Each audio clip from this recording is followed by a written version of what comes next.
4장 14절에서 30절입니다. 예수께서 성령의 능력으로 갈릴리에 돌아가시니 그 소문이 사방에 퍼졌고 가르치심에 뭇 사람에게 칭송을 받으시니라.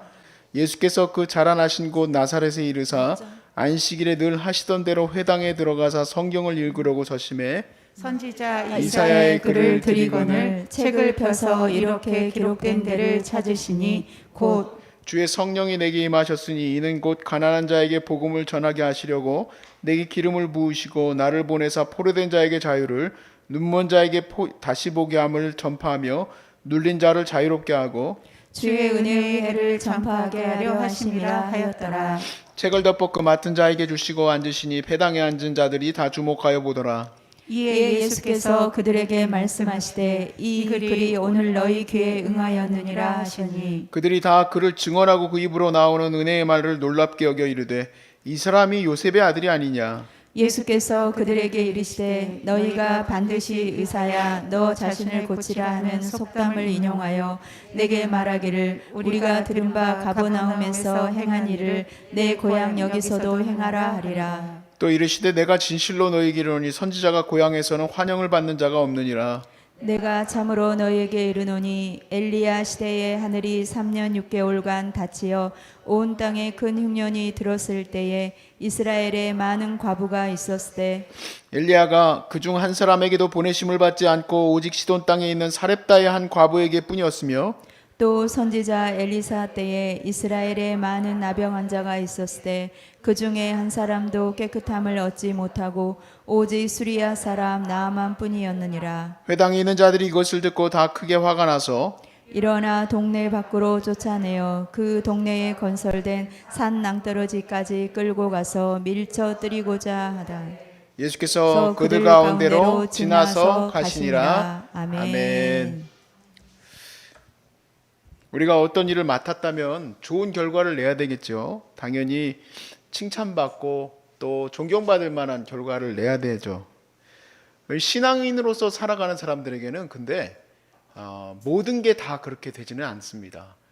칭찬받지 못할 수도 있고 비난받을 수도 있고 욕먹을 수도 있는 결과를 가져올 수도 있어요. 왜 그런 일이 벌어지냐? 이는 신앙인은 성령을 따라 살아가고 사람의 칭찬과 사랑의 사람의 그런 어떤 좋은 말들을 따라서 가지 않기 때문에 그렇습니다. 그리스도인들은 여론을 따라가는 사람들이 아니에요. 여론이 좋을 때도 있지만 나쁠 때도 있어요. 우리 그리스도인들은 하나님 말씀만 따라갑니다.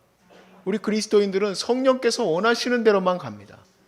그것이 바로 심지가 굳은 참된 신앙인의 모습이고 오늘 그것을 예수님의 사역에서 보게 되는 거예요. 오늘 본문의 14절 말씀에 이렇게 시작을 합니다. 예수께서 성령의 능력으로 갈릴리에 돌아가시니 그 소문이 사방에 퍼져갔다 그랬습니다. 예수님의 소문은 지금 누가복음에는 지금 당장에 기록을 먼저 그 부분을 다루지 않고 오히려 나사렛 동네에서의 사역을 집중하다 보니 이 다른 동네에서의 사역이 단지 그냥 두 절의 요약이 되어 있지만 예수님은 이미 사람들의 병을 고치시고 그들에게 말씀을 전하시고 귀신 들린 자를 쫓아내시고 하는 일들을 이미 시작을 하셨어요. 그러다 보니까 사람들의 입소문에서 예수님이 정말 대단한 분이다라는 소문이 나기 시작했어요. 그리고 세례 요한은 사실 이제 감옥에 갇혔기 때문에 영적으로 거룩한 것을 추구하는 사람들은 더 이상 세례 요한에게 갈 수가 없어요. 이제는 예수님의 시대가 열리게 된 거죠. 예수님을 찾아가는 거예요. 15절 말씀에 친히 그 여러 회당에서 가르치심에 뭇사람에게 칭송을 받았다 그랬습니다. 자, 이렇게 칭송받던 예수님이 물론 당연히 성령께 이끌리신 바 됐겠죠. 뭐 그 부분을 꼭 넣어야지만 성령께서 이끌으시겠을까 아니었을까 우리가 그렇게 뭐 생각할 필요가 없습니다. 성령께서 가라 하시는 곳으로 가셨겠어요. 그곳이 바로 나사렛입니다. 나사렛. 자기가 이제 자라났던 곳이고 살던 곳이죠. 16절 말씀에 예수께서 그 자라나신 곳 나사렛에 이르사 안식일에 늘 하시던 대로, 여기 보니까 다른 지역에서 그냥 하시던 대로 한 거예요. 늘 하시던 대로. 늘 하시던 대로 회당에 들어가서 성경을 읽으려고 서심해. 자, 근데 여기에 반응이 다릅니다. 여기 그 중간에 이제 말씀하신 부분, 이사야서 말씀을 인용하셔서 하신 말씀은 저희가 이제 빼고 반응으로 넘어갈게요. 반응 22절에 보니까 그들이 다 그를 증언하고 그 입으로 나오는 바 은혜의 말을 놀랍게 여겨 이르되 이 사람이 요셉의 아들이 아니냐. 자, 이 요셉의 아들이 아니냐라는 말은 진짜 놀랍다라고 칭송하고 있는 얘기가 아니라 비난하고 힐난하는 거죠. 그 요셉 그 저기 뭐야, 그 가난한 그 아들 저기지 하면서 그 출신을 안다 이 얘기예요. 그러면서 이제 힐난하는 거예요. 예수님이 하시는 말씀에는 집중이 안 되는 거예요. 그 예수님의 본체 자체이신 그 말씀으로 나오는 것들을 주목하지 못하고 오히려 그 사람을 보는 거지, 그 사람을. 그래서 힐난하게 되시는데 그 반응에 예수님이 이제 23절에 이렇게 얘기하십니다. 예수께서 그들에게 이르시되 너희가 반드시 의사야 너 자신을 고치라 하는 속담을 인용하여 내게 말하기를 우리가 들은 바 가버나움에서 행한 일을 네 고향 여기서도 행하라 하리라. 뭐 들어보니까 요셉 아들이 저기 어디 가가지고 뭔 일을 했대. 여기서도 해봐라. 기적을 일으키시는 게 하나님의 은혜와 하나님께 대한 그런 감사가 아니라 서커스 쇼예요. 서커스 쇼. 여기서도 해보라는 거예요. 제가 강원도에 막 홍수가 나고 막 산사태가 나고 그래가지고 우리 제가 신학교 다닐 때 동료들과 함께 강원도에 이제 갔어요. 그래가지고 그때 막 그 산사태 난 데에서 어떻게 도와주면 좋을지 주민센터를 찾아갔더니 어떻게 오셨냐고, 저희들 모모 신학교에서 온 학생들이라고 그랬더니 그러면 다 전도사님들이시구나. 그러면 이 산 좀 옮겨줘 보세요. 믿는 사람은 믿으면 산을 옮긴다고 그랬는데 이제 산이 무너졌잖아요. 그러니까 이 산을 옮겨보라는 거야.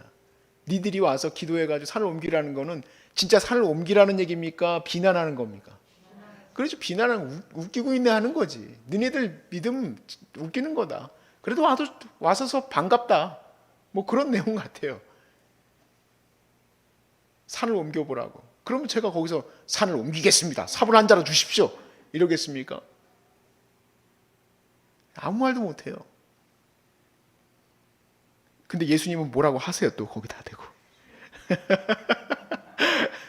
예수님은 그냥 넘어가지 않으셨어요. 왜냐하면 예수님을 가르치셔야 되니까.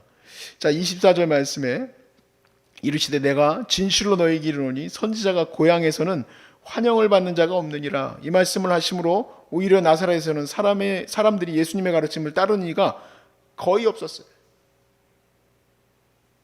왜냐하면 예수님을 오히려 죽이려고 하셨어요. 나사렛 동네 사람들이 예수님이 계속 하다가 붙이는 말을 들어보니까 마음에 안 들어요. 엘리야 시대에도 과부한 사람에게만 하나님의 은혜가 임했지. 뭐 어쩌라는 거야 그러면. 그래가지고 뭐 니까짓 게 뭐냐고 그러면서 낭떠러지까지 끌고 가는 거죠. 야, 사람들은 진짜 못됐어요. 근데 사실은 저 요즘에 그 뉴스 같은 데서 택시 기사가 마스크 좀 쓰라고 한마디 했다고 그 기절할 때까지 때리고. 그러니까 이제 사람이요, 이게 지금 이게 되게 온화하잖아요. 사람들이 절대 그렇게 보시면 안 돼요. 여러분, 사람은 어떻게 변할지 아무도 모르는 존재들이에요. 어떻게 변할지 몰라. 제가 얼마 전에 어떤 한 글을 봤는데 태조 이성계 있잖아요. 태조 이성계는 얼마나 무서운 사람입니까? 이 나라를 바꾼 사람이고 수없이 많은 사람을 죽인 사람인데요. 그 시녀가 그 시녀 있잖아요. 궁녀가 그 태조 이성계를 이렇게 때렸대요. 제가 이 야사가 아니고 실제 실록에 기록된 내용인데 내가 얼마나 웃겼는지 몰라. 사람은 이렇구나 하고 생각했어요. 주먹으로 때렸다는 얘기가 아니라 태조 이성계가 다리 좀 안마 좀 하라고 했는데 자꾸 잔소리를 하더래. 궁녀가 세게 때려라, 약하게 때려라, 좀 꽉꽉 주물러라. 자꾸 잔소리하니까 이렇게 주무셨대. 태조 이성계가 아주 주먹으로 팍 때렸다고 그러더라고. 그래서 그 여인은 궁 밖으로 쫓겨났다고 실록에 기록되어 있다고 합니다. 저는 그 글을 보면서 야, 이게 인간의 모습이구나. 인간은 여러분, 인간은요, 지금 앞에서 지금 반짝반짝 웃고 있다고 나 좋아하는 거, 물론 지금 좋아서 웃고 있는 거지. 그렇지만 거기에 여러분, 우리가 좌지우지 되면 안 돼요. 사람의 그런 여론과 사람에 따라서 우리의 삶이 좌지우지 되면 안 돼요. 신앙인은 오직 하나님 말씀에만 있어야 돼요. 그 눈앞에서 지금 이렇게 있는 것 때문에 우리가 마음이 거기에 막 끌려다녀서는 안 된다는 얘기예요. 사람은 언제든지 바뀌어요. 수시로 바뀌는 게 인간이에요. 항상 성령 안에 있으면 얼마나 좋겠어. 제가 진짜 존경하고 그 닮고 싶어 했었던 목사님이 미국 대부흥운동을 일으킨 조나단 에드워드 목사님이에요. 이분 글도 많이 사다가 읽고 정말 이분의 생애에 대한 글도 읽고 그랬었어요. 닮고 싶어서. 근데 정말 놀라운 그 부분을 하나 읽게 됐는데, 처음 맡았던 사역지에서 이분이 쫓겨나요. 노스햄프셔라는 그 지역에 교회를 맡게 되는데, 이 교회는 어떻게 맡게 된 거냐면, 장인 어른이 목사님이신데 이분이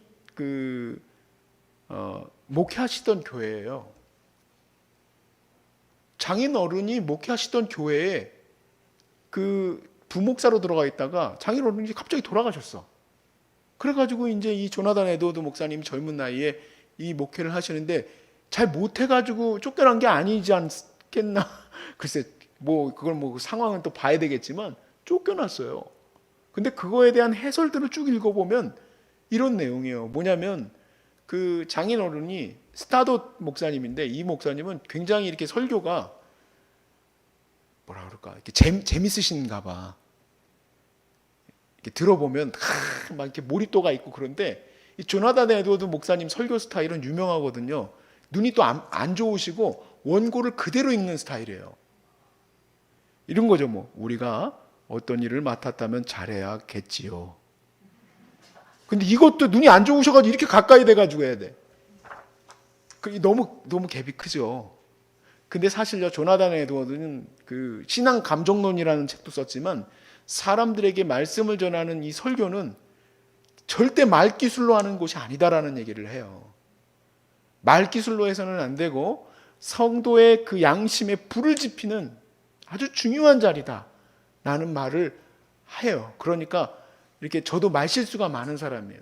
강단에서 지금 저는 이걸 다 외우고 지금 여러분과 이렇게 말씀을 전하고 있지만, 외워서 하다 보니까 가끔 새길로 빠지면 혹시라도 내가 말실수할 때가 있어요.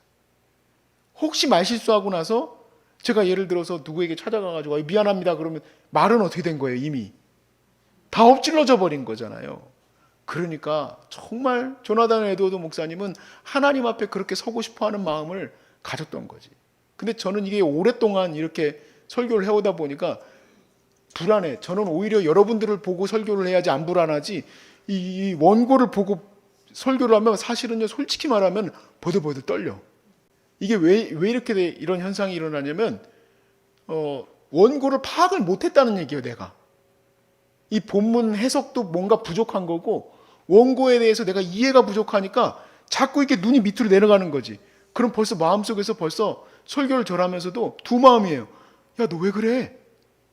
그러니까 내가 무슨 생각하고 있는 거지? 이런 생각이 들어버리는 거야. 그래서 저는 바꾸지를 못하겠습니다. 기술적으로 전하려고 하는 건 아니에요. 제가 그냥 그대로 해오던 대로 하는 거야. 그런데 저와는 또 반대로 조나단 에드워드 목사님은 그냥 그대로 읽었어. 그대로 읽어도 미국 대부흥운동이 일어났어요. 회개운동이 일어나고, 가까이만 와도 조나단 에드워드 목사님이 전하시는 말씀 강연장 가까이만 와도 막 사람들이 회개하고 울고 막 소리 지르고 막 그랬대요. 그런데 미국 대부흥운동을 일으킨 이 목사님이요, 노스햄프셔 그 목회지에서는 쫓겨나요. 쫓겨나고 안 쫓겨나고, 내가 어떤 사람들에게 인기를 얻고 안 얻고 중요한 게 아니에요. 중요한 건 뭡니까? 하나님의 말씀을 따라가는 거예요. 성령의 은혜 앞에 서는 거예요. 예수님도 나사렛에서는 별로 인기가 없으셨어요. 예수님도 나사렛에서는 아예 처음부터 심지어는 낭떠러지로 떨어질 뻔한, 그럴 정도로 쫓겨나는 그런 일이 있었어. 그래도 조나단 에드워드 목사님은 쫓겨나기만 했지 낭떠러지로 밀치진 않았지. 예수님은 설교 한 번에 그냥 쫓겨날 뻔했어요. 그냥 거기서 그냥 밀쳐낼 뻔했어요. 이 말은 우리는 그렇구나. 신앙인은 사람들에게 인기 얻고 안 얻고는 중요한 게 아니구나. 그렇다고 해서 여러분 오해하지 마십시오. 내 마음대로 아나무인격으로 살라는 얘기가 아닙니다. 우리는 모든 사람으로 하여금 평화와 덕을 이루기 위해서 살아가야 돼요. 그런데 내가 성령 안에 살아간다는 것은 시어머니의 마음을 얻으려고 억지로 가가지고 제사 지내고, 내가 남편의 마음을 얻으려고 억지로 가가지고 술 한잔 같이 하고 앉아있고, 그것이 신앙인의 모습이 아니라는 얘기를 말씀드리는 거예요. 타협하지 말아야 될 거에는 절대 타협해서는 안 되고, 우리가 함께 내 마음을 나눠야 할 것에서는 나눠야 하는 거죠. 이걸 굳이 꼭 설명을 해야 되겠습니까? 설명 안 해도 아실 줄로 믿습니다. 그런 의미에서 제가 오늘 말씀의 마지막에 어제 저에게 왔던 카톡 하나를 나누고 마칠 거예요.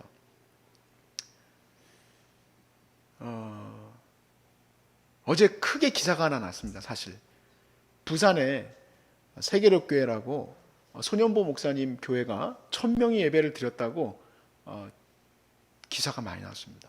뉴스에서도 부산의 모 교회 해가지고 세계력교회라고 다 이미 다 떠, 그 영상에. 그런데 지금 이 시국에 대면 예배를 드렸다 해가지고 나왔어요. 근데 사실요, 실질적으로는 어떤 예배를 드린 거냐면, 장의자잖아요, 교회가. 우리 이제 하나씩 앉지만 이 장의자에 한 명 앉았어요, 여기.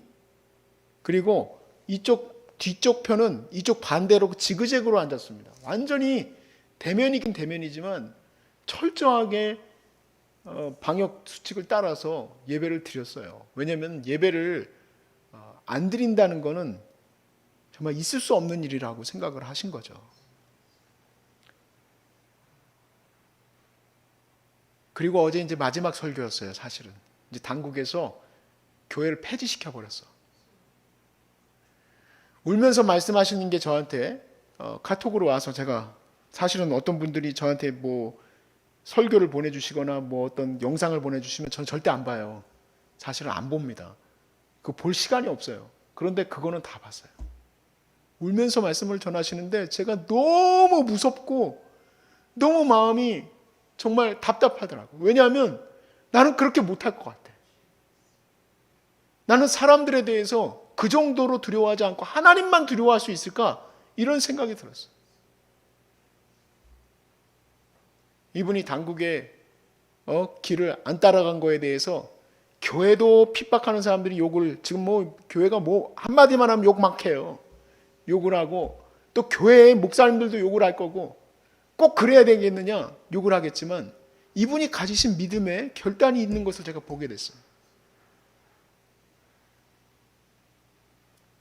우리 지금 영상으로 예배 드리는 분들도 꼭 인지하고 계셔야 되고, 여러분도 인지하셔야 돼요. 저는 어제 그 영상 보고 기도하면서 하나님 앞에 많이 회개하고 두려웠었어요. 나는 저렇게 못할 것 같습니다. 왜냐하면 손현보 목사님 그 내신 책도 제가 다 읽었는데, 이분 깡다구가 대단하세요. 군대에서 교회 못 가게 하니까 자긴 그래도 가야 된다고 해가지고 야삽으로 맞아가지고 여기 그 상처가 나신 분이에요. 여기도 상처가 나신 분이고, 아무튼 전도 엄청나게 열심히 하시는 목사님인데, 깡다구가 진짜 대단하시더라고. 근데 그분이 그렇게 얘기를 해요. 지금 오늘 우리가 예배 드리는 거에 대해서 여러분 두려워하시면 안 된다. 예배 안 드린 것 때문에 땅을 치고 후회하실 분들이 있을 거다 라는 얘기를 했어요. 이게 무슨 말인지 영상 듣는 분들과 여러분들 잘 들으세요. 여러분, 우리가 영적 성장은요, 예배 한번 드려준 것이 영적 성장과 전혀 상관없습니다. 예배는 우리가 당연히 드려야 할 부분이고, 예배라는 것은 하나님께 우리가 헌신하는 거예요. 앉아서 팬티바람으로 드리는 게 예배가 아니에요. 그래서 그것 때문에 어떤 교회에서는 아예 영상 앞에 시작할 때에 옷을 잘 차려입고 잘 씻고 예배드리라고 돼 있어요. 그런데 그렇게 하기가 쉽지는 않아요. 집에 있는데 뭘 또 양복까지 입고 앉아있을 수 있는 사람 있어요? 없지. 누워가지고 이렇게 보지. 화장실에서 안 보면 다행이지. 여러분, 이 얘기는 남유다와 북이스라엘로 나눠지고 나서 여로보암의 죄가 끝까지 가는 것과 똑같을 것 같다는 생각을 했어요. 지금 예배에 대해서 강조를 하는 교회도 있고 못하는 교회가 거의 대부분이지만 이 사실로 인해서 대부분의 성도의 마음에는 내가 한번 예배 드려줬으면 됐지 하는 마음이 생길까 안 생길까 하는 생각이 들었어요. 그리고 꼭 무슨 뭐 체육대회 안에 뭐 또 무슨 뭐 훈련 안에 내가 뭐 어디 봉사하네 이런 거에 대해서 마음이 점점 없어질 수 있는 사람들이 생기겠구나. 그래서 이렇게 그냥 다 따라줬습니다 하고 했던 교회들이 다시 회복됐을 때, 예배가 회복됐을 때 영적으로 끌어가는 힘이 확실히 약하겠구나. 이거 상당히 교회에 치명상을 입히겠다. 땅을 치고 후회할 거라는 이 말이 그냥 지나갈 말이 아니더라고요. 지금 정말 우리가 어려운 시대에 우리 특별히 암 환자들은 어디 움직일 수가 없잖아요. 그래서 항상 그 마음 속에 이게 끝나면 나는 최선을 다해서 헌신해야 된다 라는 마음을 가져야 돼요. 여러분 예배 드릴 때 왜 예루살렘 성전으로 올라오라고 합니까? 뭐하러 그 먼 곳까지. 그리고 예루살렘 성전은 또 높아요. 그 힘든 데를 왜 올라오라고 해요?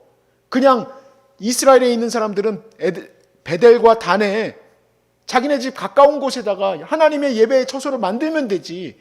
근데 그게 이스라엘을 멸망시킨 여로보암의 죄예요. 앞으로 유튜브 영상 이 설교가 없어질까요? 다 잘 될까요? 더 잘 됩니다. 이게 된다는 것을 보여주고 있거든요. 그런데요, 여기에는요, 독버섯이 진짜 많아요. 제가 어떤 한 젊은 목회자분이 정말 젊으신 분인데 전도사님인 것 같은데 구독자하고 뭐 이런 그 조회수가 엄청나게 많으신 분을 보았어요. 도대체 이 목사님, 이 전도사님은 뭐 하시는 분이길래 이렇게 조회수가 많을까 하고 봤더니 11조 내지 마라, 뭐 교회 목사들의 뭐 비리, 뭐 조용기 목사님 어쩌고저쩌고 뭐 이런 거 막 하시는 분이더라고. 여러분요, 정말 이건 독버섯 중에 독버섯이요. 가능하면 유튜브는 자기네 교회 성도들이 그렇게 보고 끝냈으면 좋겠어. 쉽지 않을 것 같아. 쉽지 않을 것 같아. 여로보암의 죄가 한국 교회에 끝까지 남을 것 같아.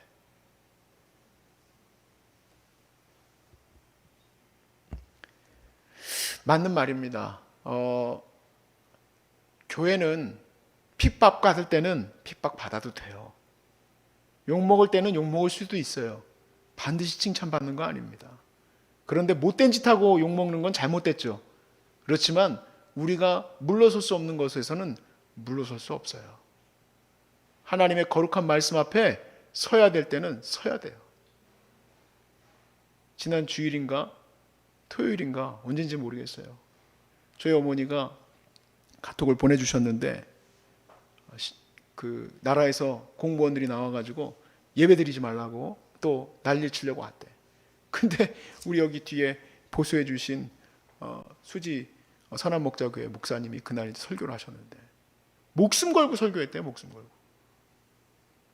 그랬더니 거기 노숙인들이니까 밥 먹어야 되니까 아무 말도 못하고는 뭐라고 얘기하느냐, 그러면 사모님 그 뒤에 있는 십자가라도 떼고 예배를 드리라는 거예요. 그러면 당신은 십자가 떼면은 코로나가 없어지고 코로나가 십자가 붙이면 생기고 그러냐고. 아무 소리 안 하고 갔대. 아무 소리 안 하고 갔을까? 어떻게 하면 저것들을 넘어뜨리나 하고 갔겠지. 벌써 그 서울역에서는 선제적으로 전부 다 노숙인들 전부 다 검사를 다 하고 그 결과물 음성 나온 거 다 가지고 그 사람들만 다 집어넣어서 예배를 드리고 있는데도 그렇게 했다는 거예요. 목숨 걸고 예배 지키는 곳이 얼마 없어요. 사랑하는 여러분, 우리는 정말 어려운 시대를 이제 가게 될 것 같습니다. 그때 교회가 정말 어떻게 서야 될지, 예배자들은 어떻게 서야 할지, 우리 신앙인은 어떻게 서야 할지, 오늘 예수님께서 어떻게 하셨는지를 보시면서 우리가 담대히 나갈 수 있기를 바라고, 저는 여러분과 제가 절대 이 신앙적으로 편의주의에 빠져서는 안 된다는 것을 말씀드리고 싶어요. 이 시대가 끝나고 나면 영적인 안일주의와 편의주의가 정말 이 교회를 뒤덮을 거예요. 그런 일이 발생하지 않도록 여러분 같이 기도합시다. 그리고 이 정말 안락주의에 빠져 있는 지금 현재 여러분, 우리는 칼을 갈아야 돼요. 주님을 위해서 희생할 마음, 헌신할 마음, 최선을 다해서 주의 예배를 우리가 세워나갈 마음을 가질 수 있기를 주의 이름으로 축복합니다.